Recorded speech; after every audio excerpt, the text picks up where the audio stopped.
Au début, ils étaient inséparables. Il l'appelait tous les soirs, même fatigué, même tard. Parfois, ils ne parlaient de rien, Tu me manques, ma chérie, je t'aime. Bonne nuit. mais entendre sa voix suffisait. Elle croyait en lui, à une époque où lui-même doutait encore. Quand il n'avait pas grand-chose, elle était déjà là. Tu vas y arriver, chérie. Je crois en toi. Je t'aime.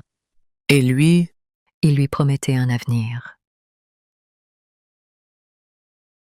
Merci d'avoir réglé la note. Vivement que je trouve un travail. Pour te faire vivre la vie que tu mérites, ma princesse. Puis la vie a commencé à changer. Nouveau travail, nouvelles responsabilités,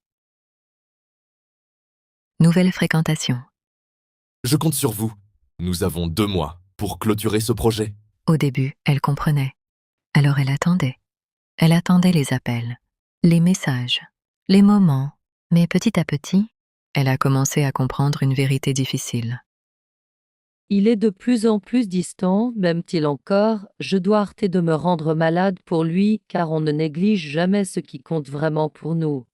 Et sans s'en rendre compte, il avait commencé à l'aimer comme une habitude, plus comme une priorité. Tu es devenu distant, je comprends que tu ne puisses pas me répondre à la minute, mais de là à ignorer mes messages pendant des heures, annuler nos rendez-vous tout le temps, non là c'est du manque de respect que je n'accepte pas. Tu prends tout à cœur. Tu abuses.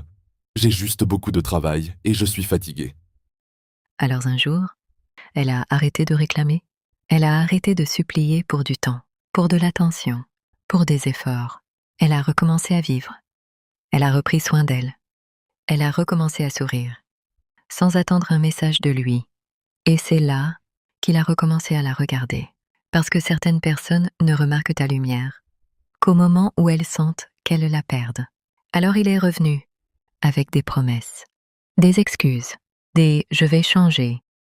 Mais ce qu'il ne comprenait pas, c'est qu'une femme fatiguée émotionnellement ne revient pas facilement. Parce qu'il y a une différence entre aimer quelqu'un et être épuisé par quelqu'un. Et puis un jour, elle a découvert qu'elle était enceinte. Elle aurait pu rester. Elle aurait pu utiliser cet enfant pour retenir un homme qui revenait enfin. Mais elle ne voulait pas d'un amour réveillé par la peur de perdre. Alors ce jour-là, Elle est partie. Nouvelle vie, nouveau départ, parfois il faut s'éloigner pour se retrouver. et pour la première fois, il a compris ce qu'elle ressentait, le vide. Non, non. Elle m'aimait sincèrement et j'ai pas su gérer.